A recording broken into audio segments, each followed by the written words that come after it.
Péline TV, votre chaîne, les sons de l'actualité. Mbote mingi balandi ya Chimanga Show. Un grand merci pour toujours votre branché, on est toujours fidèle na Oezali Bongo TV. Un grand merci infiniment parce que vous avez toujours la branché scotché na Oezali Bongo émission de Chimanga Show et pas igual vraiment d'actualité d'information parce que binone bolinga que Chimanga Show ezalazala ya nga yo bino fiston Chimangologie de la presse par rapport à l'actualité et information de bolbaki Chimanga Lukela biso et puis un grand prêtre imam par rapport à la sorcellerie et la spiritualité. Donc maman na thème bangé na thème la sorcellerie et puis la spiritualité quoi. Donc il y a un bouquet bino quand nous bolobaki qui na souci na bino hein balbi yo Jean-Pierre Chimanga na yo mauvais na Timothée Chimanga bolobaki Chimangologie hein notre homo Lukela biso un pasteur et puis un imam bayawana sur ton plateau ya Chimanga Show na Péline la télévision baya konobela. Et avant tout d'abord na formulation na Sabino Toko bon invité. Je m'en vais dire un grand merci à l'équipe technique. Là, je vois celui qu'on appelle déjà Glody Vidéo. Il est là derrière la caméra. Merci infiniment, Glody, pour l'amour du travail. Parce que chaque jour, chaque instant, on est marathé. Quand on vous appelle pour l'émission, on a toujours là pour la aussi ma caméra. Et sans oublier, Balbi, Nazali, Cordon, Abisso, un DT et Agla, tous Agla. Merci infiniment. Parce que ceux qui au PC accord, ma Makamboussa, sans oublier la patronat, Balbi, nous rappeler, nos parents responsables, chers parents. Merci beaucoup, la madre. Vous allez écouter la vision de Chimanga Show et puis une appelé à la télévision. Et comme je l'avais déjà dans cette émission de Chimanga Show, mesdames et messieurs, on va parler d'un sujet trop capital. Si je peux le dire, trop pertinent, la sorcellerie. Vous imaginez un peu la sorcellerie et puis la spiritualité. Ils allaient deux thèmes et mais quelqu'un qui bouleverser mon kili on ne voyait que non la lingala quoi qui bondoki c'est trop bon qui bondoki je sais pas moi si c'est ainsi la sorcellerie et puis la spiritualité. Je ne suis pas seul dans ce beau plateau, je suis bel et bien accompagné de mon confrère, lui c'est tonton Saladin, c'est avec lui qu'on va bel et bien partager ce sujet avec nos invités ici dans ce beau plateau de Chimanga Show. Saladin va lui tonton Saladin ouais mbote fiston Chimangologie de la presse si on a zappé même notre travail dans la santé que oui na bagarre moko il faut défendre makambuko to pesa makambuko na ba o bazolanda biso sans oublier quant à moi monopoliser parole parce que devant biso moi tout ça déjà na débanganga nzambe oyo bazo défendre spiritualité et la sorcellerie bazo pesa biso boza déjà scotché branché bobongisa ba matoi na bino po bozo sukola matoi bozo zwa pe ba miracle mbala moko po ya boezala raté na Péline TV nde tozo ba information nyonso ezo sala o ezo pesa biso ba conseil o ya mabe tozo longola o ya malamu tozo zwa toza na ba invité na biso sans oublier na pesa merci na donc Hero Diogo yende mutazo sala po bomona chemise kota bo mbote na zonsi malo pas fiston Chimanga. Merci beaucoup. Merci beaucoup à toi tonton Saladin. Il a bien parlé, il a mis le point sur le Z. Quant à moi fiston Chimangologie de la presse en presse les temps quand tu regardes déjà Glody, les grands caméramans Glody vidéo les gars font la chant déjà à ma gauche déjà nous avons un homme de Dieu, lui c'est un pasteur on a le pasteur Esdras Chibambi plutôt Tchabembi. Mais excusez, lui c'est le pasteur Esdras Tchabembi, un homme de Dieu. Il est là dans ce beau plateau. Il y a Chimanga Show par rapport à ces grands sujets, un grand sujet qui est là pour nous aider. Parce que moi aussi, faisant Chimanga, il y a des fois, on a la confusion. Quelle est la spiritualité et puis la sorcellerie de la ranine qui nous mobilisons. Il y a l'homme de Dieu, il y a papa Nabiso Imam Mustafa. Papa Nangaï, bonjour. Bonjour, Papa Chimanga. Merci beaucoup. Par rapport à thème que vous avez maman Likambo, la sorcellerie et puis la spiritualité. Mais avant, on a tout développé, mais quelques définitions. Il y a la sorcellerie. C'est quoi la sorcellerie? Et puis, c'est quoi aussi la spiritualité? Moi, ma différence, on a compris. Je dis aussi merci à vous, merci. Papa Chimanga. Je vous en prie. Pour l'invitation à une émission où je passe comme on est. Tout ça, on a une confusion. Alors, on a une confusion, on a comprendre que batu babungi makasi. Alors, pour profiter dans l'émission pour te reclasser certaines choses. Alors, il y en a deux choses où tu as défini dans le cadre de Maman Likamboyo. Premièrement, eza spiritualité. Deuxièmement, eza sorcellerie. Alors, spiritualité zani. Spiritualité ezali tout simplement tout ce qui a un caractère de l'esprit. Et l'okonyo c'est un caractère, il y a esprit. Où ils ont touché nzotote, mais ils ont touché molimo. Ndeli kanba bengi spiritualité yangwa. Alors spiritualité n'engeza wana ezana ba dimension ebele. Dimension ebele ya spiritualité, ils ont dépendre premièrement na chaque obédience, c'est-à-dire na ba fondement il y a appartenance. Parce que vous comprenez que tout ça n'a pas appartenance ebele. Nous avons des religions, nous avons des pratiques, nous avons des biloko ebele. Alors, chaque spiritualité, ils dépend de l'obédience. On est en termes de spiritualité. Mais le deuxième contexte, c'est la sorcellerie. Sorcellerie, c'est capacité moko ya mabe. O bazo pesa na muto. Soit pour nous détruire, soit pour nous guérir. Parce que batebele ba comprendre qu'à terme ya sorcellerie na angle ya mutualali na butu a pumbwe a keloka. Ça c'est pas évident toujours. Parce que na okopé sa verset moko par rapport à l'écriture, parce que moi je défends mon appartenance qui est la chrétienté. Ce qui toque na livre, il y a des rois chapitre 9. Au moment la Bible a parlé biso na Jézabel. Bible lobi place wana que Jéhu azalaki un roi onzamba yaki ko wende pour na a détruire misala Jézabel. Parce que toujours na 1 roi 16 Bible a parlé que akaba balaki mwasi moko na kombo Jézabel. Alors Jézabel azaki mwana ya Etibal. Etibal elingi koloba muto avivaka na bal. Oh, bal les acquis divinité moko. Si ko ba divinité wana babandai ko adorer yango na mboka na bango ya Basidonia. Mais Akab c'était un juif. Il s'est rallié en mariage avec Jézabel. So Jézabel a eu banzambe na bango, a memi yango na territoire d'Israël. Et le fait qu'a mema ki banzambe wana spiritualité comment qui suyer. Parce que comprenez-moi, partout où il y a une fausseté quelconque, il y a une incarnation, il y a un ange déchu. Vous comprenez tant que vous avancez dans la spiritualité que ma ange sali. Esdras Tchabembi, il a bien parlé, il a vraiment bien mis le point sur les i. C'était juste un intro. Je veux dire aussi un grand merci pour l'assistante Yayemo Balobi, Marlène Chemila. Moi aussi, la peine de tout le monde connaît, parce qu'on a rouge. Merci à toi, Chemila. Tonton Saladin, moi, il y a Papa Nabiso, imam, Yepé Lokola, imam Mustafa, Yepé Lokola, Nengi Pasteur Djoloba, la sorcellerie et la spiritualité, l'habité, Malbongambo. Ouais. Pasteur imam Mustafa. Question na biso eza o ba ko kito tu ko lobela awa la sorcellerie et la spiritualité. Tu éviter introduction na yo et pas na yo ndongo yo kaka la sorcellerie et la spiritualité elingi ko loba nini. Yo manyo na biso lisusu bien po bato bazolanda biso ba funga mama te po ba misusu ba yebi sorcellerie eza soki pe kindoki ba lesi mo na soki lo ni spiritualité c'est lo on sait jamais. Jusqu'au manyo na biso to yeba soki eza nini. Et Iyo, merci beaucoup bande konangai. Eloko babengi kombo la sorcellerie, la spiritualité. La sorcellerie est la branche na quatre spiritualité. Oye sengi bato ba meka comprendre. La spiritualité tout coup ezali mae o nyonso ezali komona na te. Tout ce qui est invisible, nde babengi yango spiritualité. À l'exception d'un parce que Dieu n'est pas un esprit. Pour la catégorie ange okita, archange ndenge bande kona biso misusu balobaka. Mais quand on catégoriser pouvoir angélique, ange, archange okita ti koyana se. Ti koyana biso batu. Mota ko vivre te so kazana esprit. Donc spiritualité ezama o ezali komona na te.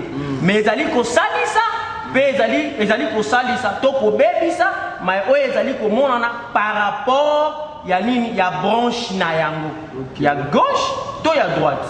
Pour spiritualité ya gauche nde ezali mayo ezali ko détruire, spiritualité ya droite nde ezali mayo ezali ko bebisa.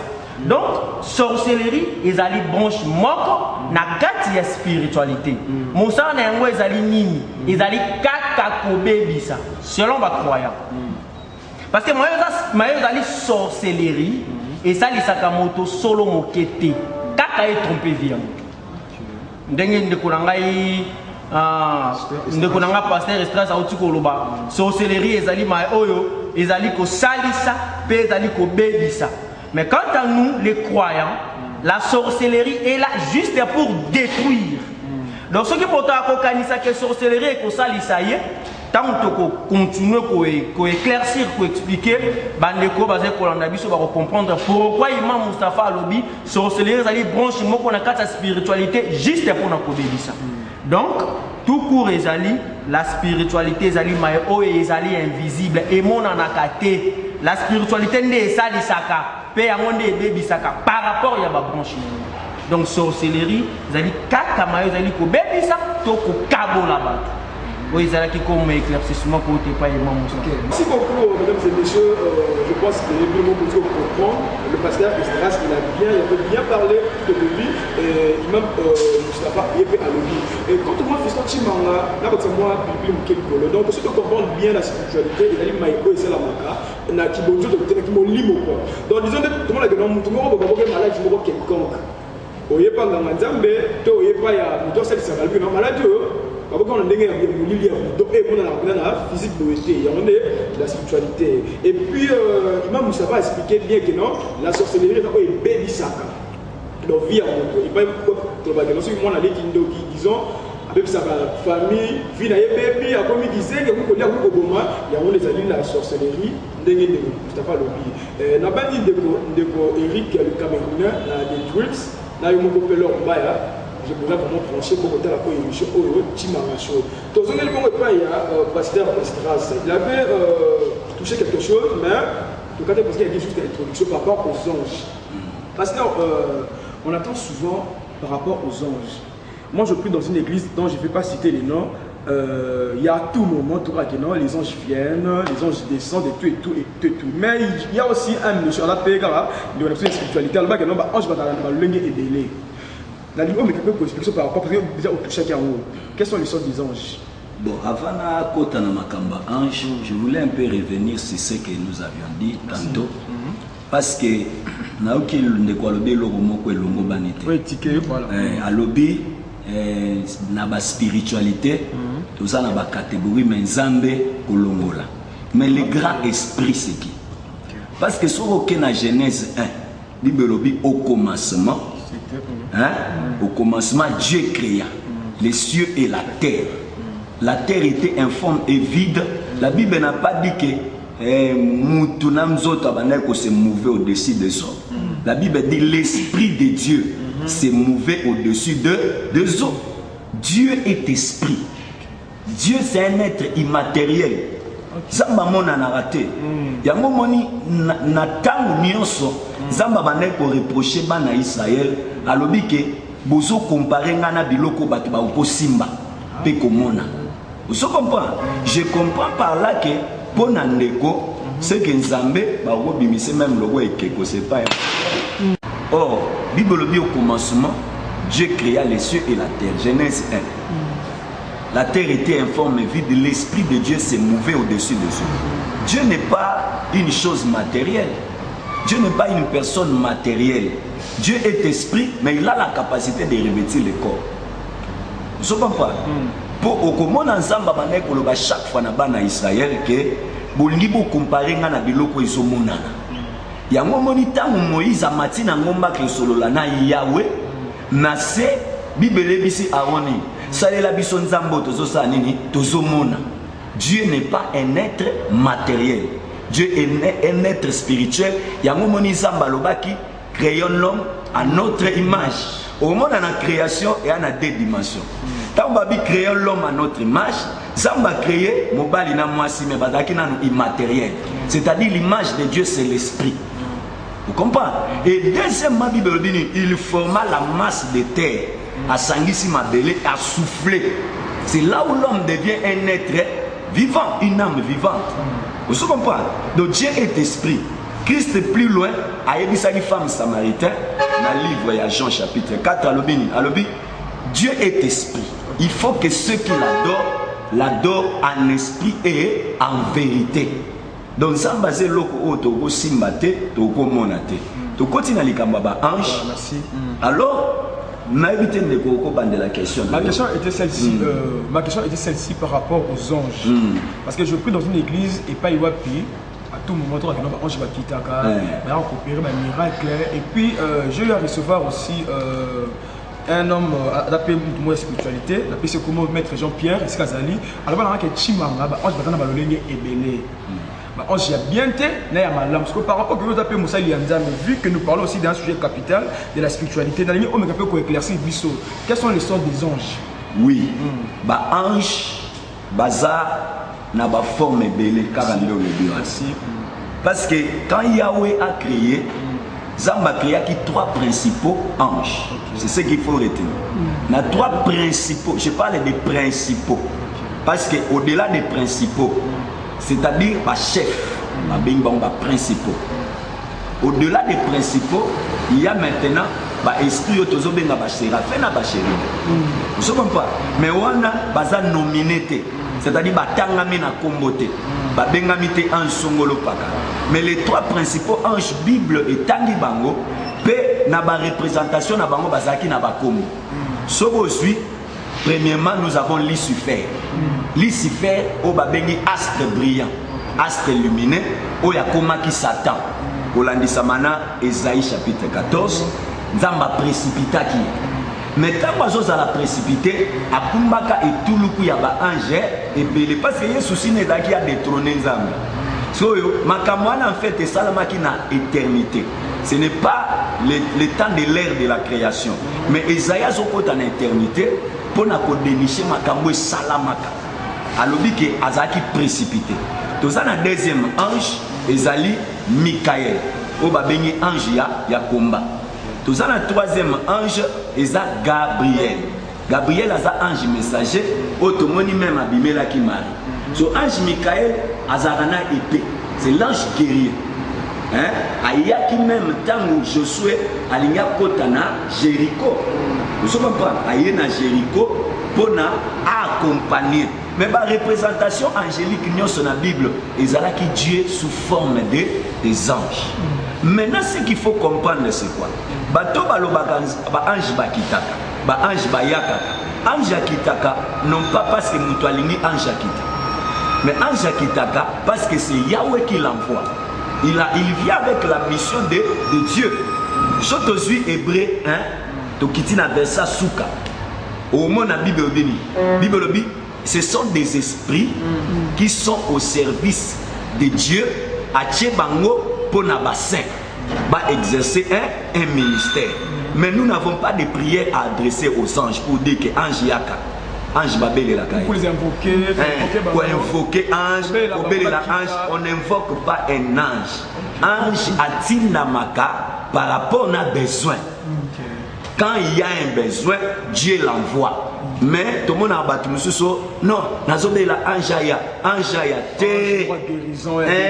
Non, babele la ange te. Même si on a déjà dans l'Apocalypse, Jean Vandagi naï. Et puis, sur la Bible, il viva apparition angélique, Vandaka. Mais l'ange a vers Bango. Daniel même, dans le livre Daniel 9, 10. Merci. Au Mona, Babi, ange aïe, Gabriel aïe, Abaniko signifie Daniel que depuis jour où Baneko be l'ensemble na yokaki, ayokaki yo, atina un message. Mais Nazaki on revient sur vous déjà. Tu répètes pas le biso imam Mustafa. La ligne imam Omega peut ramasser encore le point au pasteur Omega peut contribuer parce que vous avez dit quelque chose au pasteur Antoine Amagnoli qu'au début Dieu a créé le monde et il forme vide.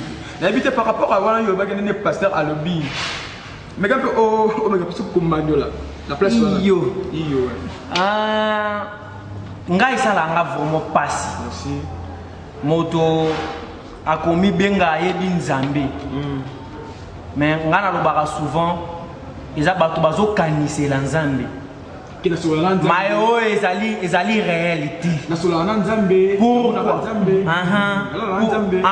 Pourquoi? Parce que bandeko na biso ba Christo bapesa nzambe forme.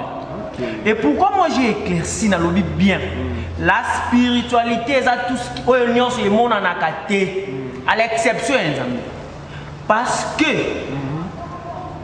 eloko nyonso o ezali na rôle ezali eloko esalani nzambe azala na rôle te na kati ya mokili ni likolo nzambe aza wana juste ba adorer place nzambe afandaka eyebi nzambe soki afandaka selon badekolo biso ba Kristo pourtant koloba afandi eza kopesa e forme ke nzambe aza na forme ya mokolo tango lobi nzambe aza esprit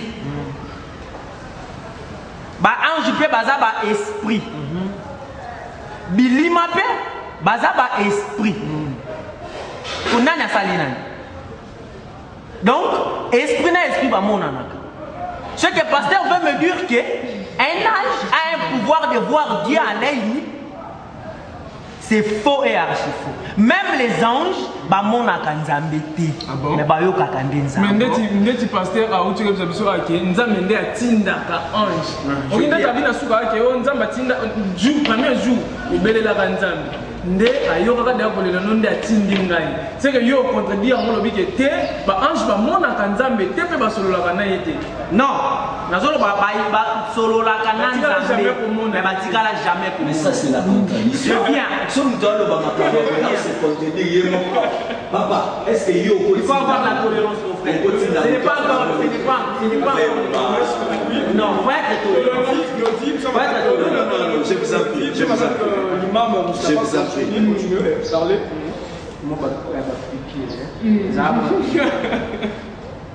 Pourquoi je dis ça? Parce que, Baluka Kopé sans jamais forme. Ange, Zamba Sali Barange, pas principaux, et tout ça là. Et ça, juste un maillot, bataille ici, et c'est loin. Ça n'a même pas de sens. Zamba Sali Moutuna Mabele. Après, Al-Abd Mortality Bima. Zamba Sali Moutuna Mabele, ou avec argile et Sangani Namai. Zamba Sali ba esprit. Wakara Koljan, Mimarij, Min Samu, Mimarij, verset à la Coran des Okimanga. Zamba Sali esprit. Na fait na moto ezanga fumé les ambassades na moto Nzambe asali ba ange les anges aussi sont des esprits ozolanga mais na pour éclaircir Nzambe asali ba esprit mais nous na lumière alors c'est Dieu soki Nzambe si Dieu était soki Nzambe aza molimo akelami na matière Nzambe azali molimo te Nzambe nde asali molimo soki moto aluka banda koyeba forme ya nzambe esili apeni soki moto alinga banda koyeba forme ya nzambe to comprendre bien donc nzambe aza lié na mokoso aza nzambe aza l'esprit te aza nzambe aza nzambe maintenant yaya ofandi na kiti yaya ofandi na donc eza kopelu koloba nzambe afandi na kiti eza kopelu parce que Dieu ne peut pas se reposer kofanda ezali signe ya faiblesse ntango lobi moto afandi c'est calme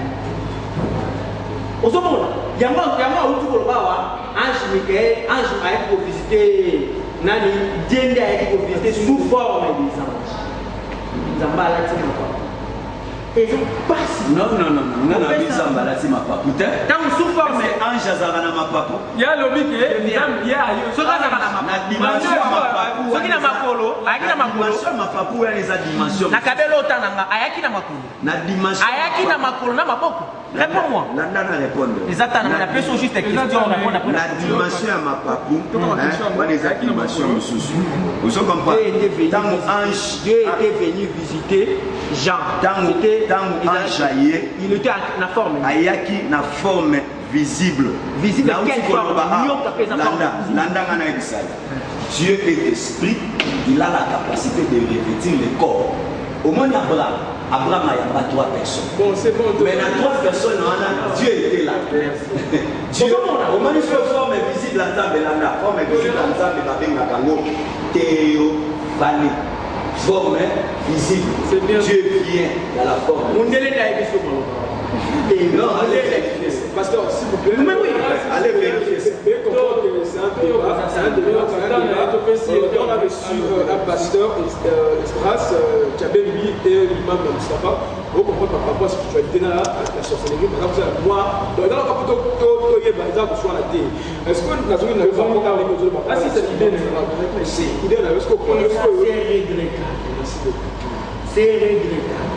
Nous, on a pas de pasteur, mais si nous avons un micro, loba, agneau ezayanga, nazobala, mané les cabane.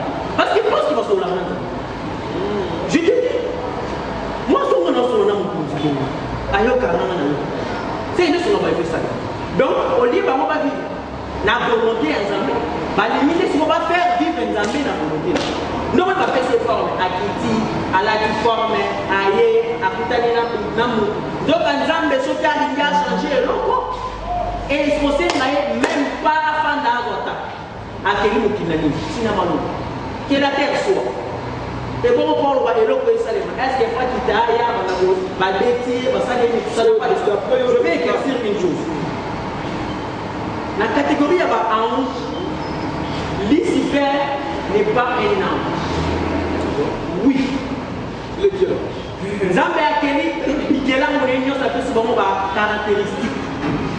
Après, c'est vraiment par comportement bizarre.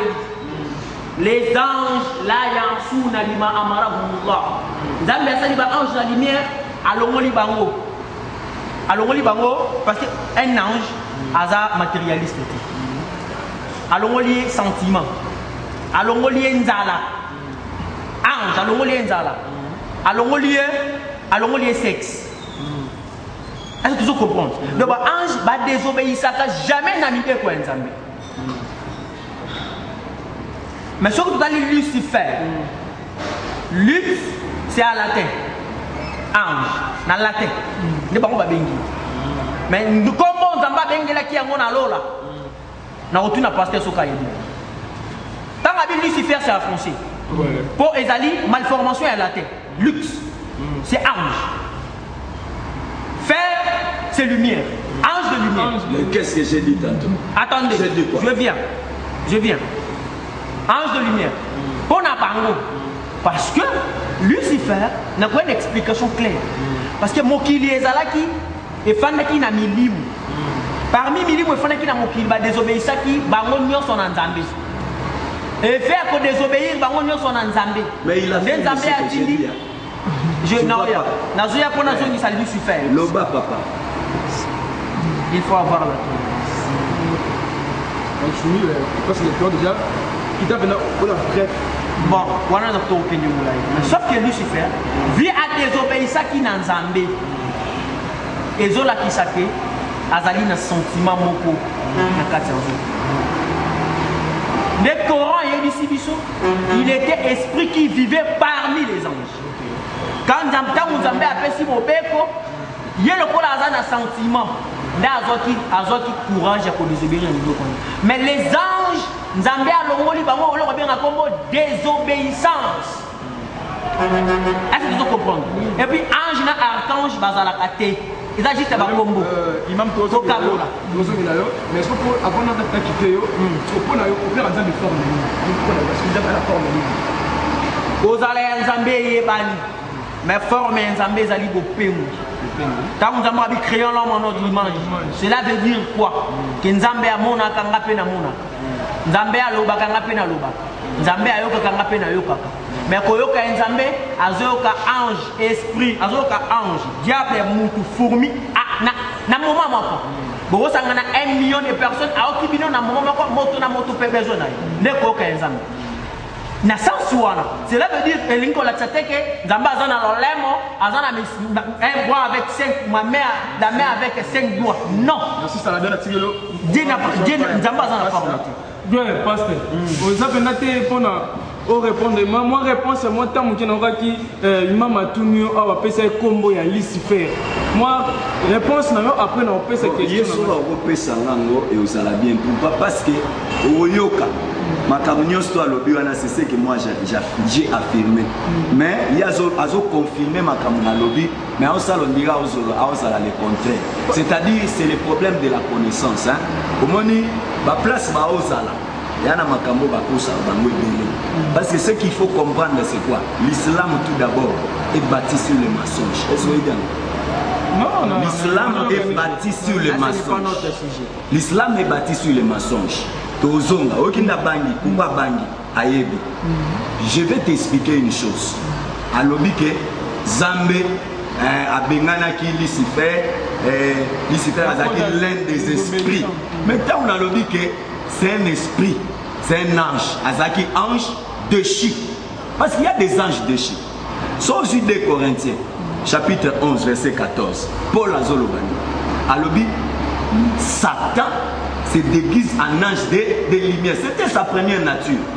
Dans un qui est pour un service, Azaki ministre de la culture et art, c'est-à-dire dans le service, il y a louange. Vous comprenez? Azaki dans le service, il y a louange. Mais gloire, on a envié Yango. Zamba créé ba ange na ba sentiment mais ba ange ba manifester ki ba sentiment ba koma ba ange déchu. Ya moment na dimension spiritualité et na ba tumusu ba so opérer na Nzambe et ça ba tumusu ba opérer na ba ange déchu. Tant on a osonga na likamora sorcellerie à débit, tant on a ba ki que esalisaka, ce n'est pas que salisa pour na avantage. Et ça que salisa pour na ko mema maintenant mabe au mona mutu mususu akena maison akena quelque part alobi ke non azuka mwa lupemba moko donc apesi biloko moko boye oyo kosunga ye azwi mbongo azwi biloko ebele mais après et détruire yango moni tokolobela spiritualité te so tolobi pe aboutissement nango te parce que spiritualité faut ezala na aboutissement. Beaucoup de gens bazo se servir na spiritualité d'une manière temporaire. C'est-à-dire... S'il te plaît, pasteur, s'il te plaît, jusqu'à pour éclaircir.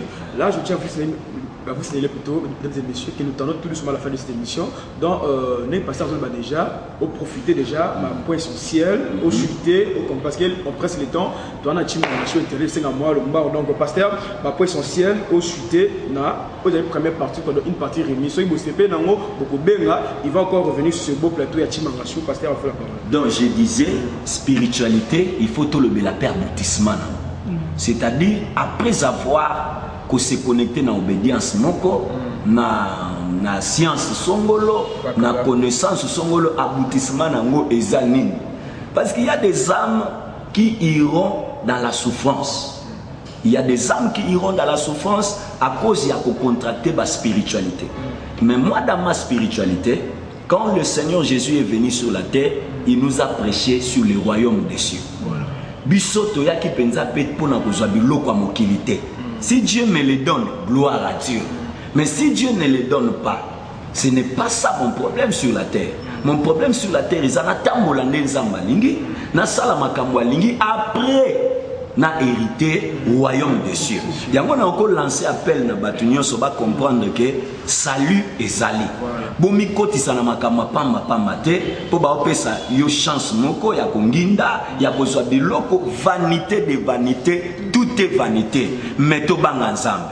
Ko banga nzambe ezali kondimela Yesu Kristo lokola nkolo pe mobikisi pour que ozwa lobiko un jour ozala na place pembeni na nzambe.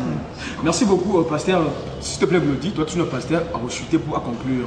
Pasteur, vous avez bien parlé, maintenant, un message clé, et pas un mais on va retenir, et puis parler un peu de vous. L'église, puis vos numéros de téléphone, ou telle caméra, vraiment, vous devez faire un gros plan, ou telle la caméra, ou petit message clé, pas un et puis, le numéro de téléphone, est-ce que l'église, vous avez besoin de bien par rapport à souci moro quelconque, je ne sais pas moi, à contacter, à vous la parole, plutôt chuter. Et message nangana bana nzambe zali boye par rapport à sujet na biso sur la sorcellerie et la spiritualité ndenge touti koloba œuvre sorcellerie ezali mais tokoki ko banga yango te non seulement toko banga yango te mais toko pratiquer yango te parce que parmi œuvre soit sorcellerie za bonganga vous comprenez mais na ba spiritualité pe tozomona batu bazozwa bazoluka ba dimension moko parce que spiritualité est comme même na dimension moko ya ko conquérir. Alors ce que bandi au conquérir luka oyeba aboutissement nango eza nini ekomema yo wapi ekosuka na yo wapi kokota na biloko bikotela te kosangana na mutu bisanganela te mais luka oyeba ekokumba yo wapi ekomema yo wapi même temps mutu azoluba na pesa yo porte-monnaie magique na peso boye na salela yo boye ekokumba yo bisika nini des messages na okozala nango mpona bana nzambe ya ngai pasteur Islas naza pasteur missionnaire collaborateur des églises, je travaille entre Brazzaville et Kinshasa. Naza cheval entre Brazzaville et Kinshasa. Numéro nanga ya contact ezali sur na Kinshasa plus 243 85 50 31 013. Alors numéro WhatsApp na salelaka souvent numéro ya ngambo Brazza ezali plus 242 06 889 87 69. Numéro nanga contact ya kin awa ezali plus 243 85 50 31 013. Numéro ya Brazza et puis na WhatsApp en même temps ezali plus 242 06 889 87 69. Nada pe na page Facebook ezali Estras Chabembi. Que Dieu vous bénisse. Merci beaucoup, Tonton Saladin. Je te laisse la parole au Sisana Papa Nabiso, Imam Mustafa. Ouais, merci vraiment, fiston Chimanga, Chimangologie de la presse, Makamundé, Zalarapo, Basali, Nzambe, Bazo, Pesa, Makambo, Binope, Bozo, Makambo, Oye, Bakate, Netingai, Makambe, Bele, Naye, Bakate, Nayo, Kiamukaka, Awa, Natiamona, Mtupe, Missou César Rosale, la Missou César Rosale, la Tesoro Monique, na entre deux Basali, Nzambe, Oyo, Bavandi, Awa, Lobi, Malam, Toi, Lobi, Mabe, Oane, Loko, moi opposé ba question ba numéro ba téléphone ya mwana ba kopesa pe ba page Facebook na bango so komeli bango tindi ba demande d'amis ba kozwa quant à moi na kozonga epa ya imam na biso imam oyokaki oyobi sujet na biso ndenge nini ezali mema biso na fin na yoti na ba numéro ya téléphone pona oyo mosala nzambe auti koloba a contradika oyo lobaki liboso yango ye alobi na ndenge mususu na ebite pona yo iyo ezali bilili moya ko exhiber nyonso na nzela ya bilili ezali te mais juste pour na kozala mukuse mayo ezali physique ekoki ko vivre te sans spiritualité ngana ebisaka bandeko na ngai ba pasteur bazana ba clé moko boye bazobombela ba brebis bazo bombela bandimi ya église na bango c'est que o bazala toujours bango basambela rezate o balasaka bandimi na bango o bango ba pratika kezo to balakisi bango nzambe azali mais balakisi bango mususu bango ba pratique pe mususu o ba pratique za mususu na se ya Biblia je te prends tant na oyanga mo na émission to soki ko za esinga to ya za na ye je vais tout dévoiler. Mais on peut penser dans moi morceau na moka atika na no datant to yamba la sima yamboete je viens yamboete nzoto e vivre malamu nzambe azaki capable de revivre ya ko faire vivre nzoto sans esprit mais nzambe par sa propre volonté azui moto atelier molimo na kati bote moto a vivre même nzete eza na molimo et le kondo spiritualité n'est à base ya moto eza juste moto azana ba discipline spirituelle ayeba nini azosala oye kosalisa kaye un jour na kati ya mokili et mayo ezalaki vraiment très important et sinaki ko expliquer partout bondoki ezalaki nde ko expliquer partout bon spiritualité toya c'est vaste c'est poto kota ti to kota manger blanche manger rouge manger noir manger vert tes alors mais on doit le bela monter. Mon chien que christianisme na islam. Nous sommes les gens qui quand on se dit on veut un nzamba za prophète. Quand on parle nzamba za prophète c'était non. Un musulman déjà papa, musulman bengi nzamba za prophète. Aza musulman si apengwi. Ah nazo boya nini? Nazo boya ko latisa bonzambe physique. Ko bengi so prophète nini? Nzambe ya sunga tokoya to éclaircir maye wana nyonso mais nga ona ko encourager na ko ebisa bandeko nanga boza bana na nzambe te boza bikela mo nzambe parce que nzamba ko bota te à chaque fois nous ebisa ka bango batoti ka kopesa nzambe bomoto bozali bikela mo ya nzambe bozali bandimi ya nzambe bozali ba Kristo mais bozali bana na nzambe il faut respecter le terme il faut respecter le terme nous avons aussi des termes divins bikela mo ya nzambe bandimi ya nzambe ezalaki ndeko na bino imam Mustafa Tutu Ibn Suleiman nde azalaki na kati ya bilili nazali moko parmi bayo bazali pour faire éveiller conscience spirituelle premièrement dans mboka na biso et puis partout dans le monde. Numéro na ya téléphone ezali numéro moko 091 076 97 29. C'est ma coach plus 243 na fanda kana Kinshasa mingi mingi na tambola na mokili ya Nzambe. Ndewana ezali plus 243 91 076 97 tuane ezali numéro na ngai page na ngai Facebook moto soki alingi aluka ngai akomi Mustafa Tungu ndio kokute bisiko wapi na devolaka mayoyo bandeko na biso bazali kobomba na se ya Biblia. Ouais, merci, on a beaucoup de choses. C'est un qui peut pasteur à répondre pour le comment bien balobike. Boza banana nzambe te mais boza bakela muya nzambe oki ko bota te.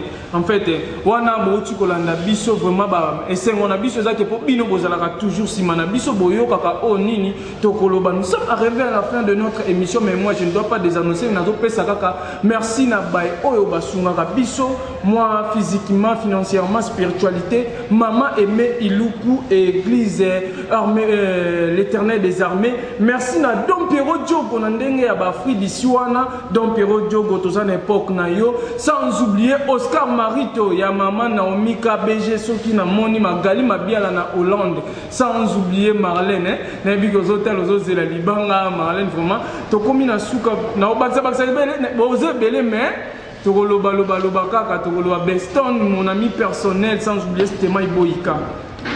Ouais, merci beaucoup mesdames et messieurs, nous sommes arrivés pratiquement à la fin de cette émission. C'était la Chimanga Show, une émission de show, une émission polyvalente dont on reçoit tout le monde, artistes, musiciens, de politiciens, des hommes de Dieu et tout prévenu. Aujourd'hui, dans ces beaux plateaux, on a eu à recevoir des hommes de Dieu, si je peux le dire ainsi, Banganga Yanzambe. À ma gauche, on avait le pasteur Esdras Tchibendi, et Tchabembi, il a bien parlé, il a mis le point sur le i par rapport à thème d'Abisso Daki, la spiritualité et la sorcellerie. Et de l'autre côté, Imam Mustafa Amanioli, à l'ubiqué, et moi je vous dis ceci, ayez vos apaisements, mesdames et messieurs. On fera de la sorte que prochainement, ceux qui vont insister, mais tout ça est fort, de son côté pour ton manuel parce qu'il y avait autant de questions qu'il fallait te poser mais vu le temps presque le temps Tarachima a chose attendre de pousser de la blonde de Nabiso Imam Mustafa to décortiquer na mozindo mais même pendant pasteur Nabiso Estras to répondre na quoi quand moi fais Chimanga mais grand sincère merci infiniment à vous mesdames et messieurs parce que vous êtes fidèles branchés à Pelenda TV hein Pelenda TV na Chimanga Show il y a toujours la Chimanga Show na Pelenda télévision et pas y voir plutôt après pour conseiller bino et mingi je dis un grand merci à cette grande équipe technique au Batinix compagnie il y a Chimanga Show je vois celui qu'on appelle Glody Vidéo merci infiniment Glody à toi parce que tu es toujours motivé super motivé ce qui ils apprennent à Moussala aussi ma caméra et sans oublier notre détenu c'est Agla tous Agla et ben on nous rappeler Agla tous merci notre dété aux gens la montage la réunion merci infiniment et sans oublier la patronne nous rappeler nos parents responsables chers parents c'est vous allez belé comme d'hab, je ne vais pas oublier mes miens. Là, je vois, Babi Espace, il y a des Dreams dans bon marché chez Eric les Camerounais. Tu m'as racheté pas moi base. L'orma, il y a moi, s'il y a Pembe Nelly, Yann Bokota, sans oublier le DJ à lag mixte, DJ à lag mixte, Bichala, Nelly Chala, sans oublier Babi assistante de la Bissou, les avec Bongo, Marlène Chemila. Merci à toi parce que Osaka Kayo quoi. Et un grand merci aussi à mon pasteur, lui c'est le pasteur Moïse Billet là. De l'éternel, je pense que le pasteur, papa, on fera aussi un effort de mettre le bureau, dans le micro, je peux répondre par rapport au pasteur, et c'est dans le lobby, dans le imam à lobby. Voulez-vous parler à Fiston Chimanga? C'est simple, mesdames et messieurs, allez-y tout simplement sur Facebook, écrivez Fiston Chimanga Yamo Bimba. Et autrement, il y aura la scène à Bisso, beaucoup c'est là quoi. Une partie remise plutôt. Bon, c'est appelé à ces numéros, on fera un effort. Il y a commencé à un plateau où on fera moko à répondre quoi. Donc, quant à moi, je vous dis un grand merci. Restez toujours branchés à cette chaîne, une chaîne intelligente et Jali, la Planète Télévision. Je vous dis tout simplement, restez branchés. On se retrouve à la prochaine ou au prochain numéro. Je vous dis bye bye. Merci. Votre chaîne.